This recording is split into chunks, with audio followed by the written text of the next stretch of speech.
The length of 2, 5 and -3 -2 is a perpendicular to the length of 4, -1 and x3. Find the value of x.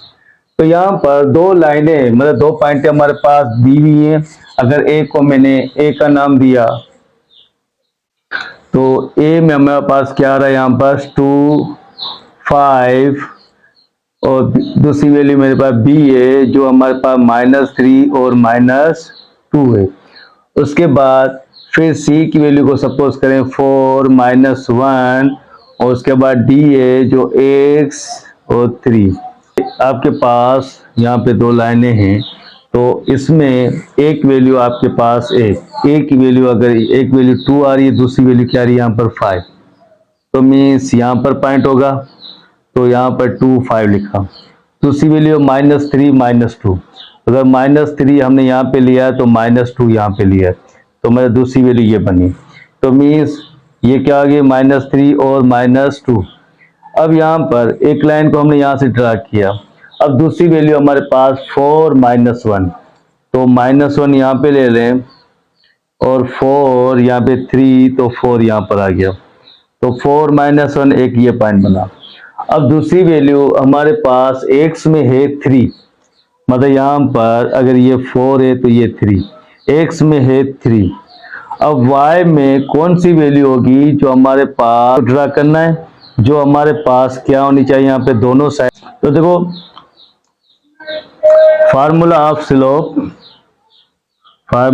Slope, slope का formula क्या है, हम formula of slope को जिसको denote करते हैं m से, तो यहाँ पर क्या होगा y2 - y1 x2 - x1।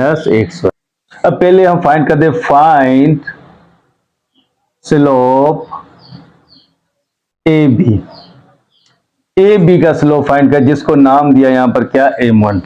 तो मीन्स अगर हमने यहाँ पर मैं बात करता 3 - 2 तो इसको मैंने नाम क्या दिया m1 और दूसरा स्लोप ये हो गया जिसको नाम दे रहे m2।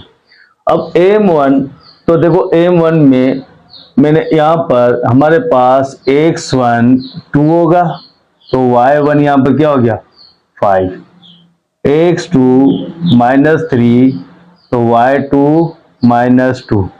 अब m1 की बात करें तो स्लोप का फार्मूला यही है, तो y2 जगह पे हम क्या पुट करेंगे -2, y1 5, फिर x2 -3, x1 -2।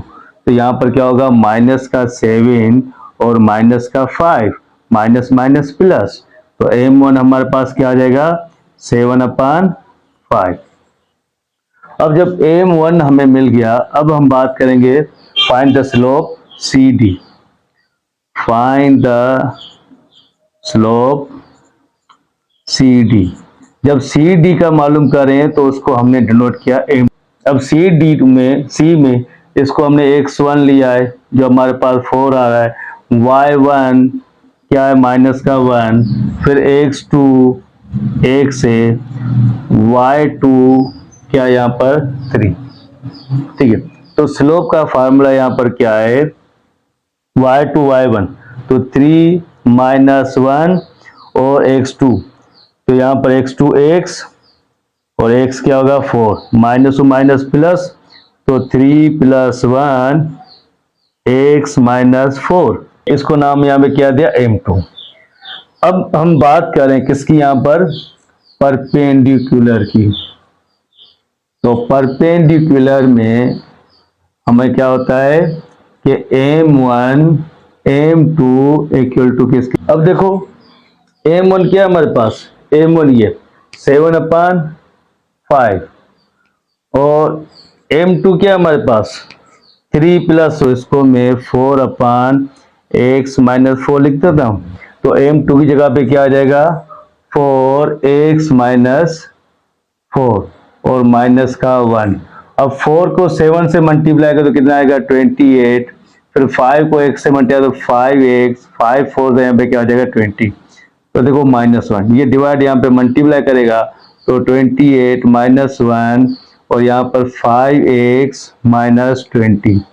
अब 28 हमने सेम रखा, 5 को मल्टीप्लाई तो 5x हो जाएगा, 5 और -1 को 20 से मल्टीप्लाई तो क्या आ जाए प्लस का 20, ये प्लस -5 को यहाँ पे ले आए, 28 को वहाँ पे ले आए, तो 5x 20 माइनस 28 तो कितना बचेगा माइनस का 8, 5 मल्टीप्लाई वहाँ पे डिवाइड करेगा तो x इज इक्वल टू -8/5, तो ये आंसर आ गया।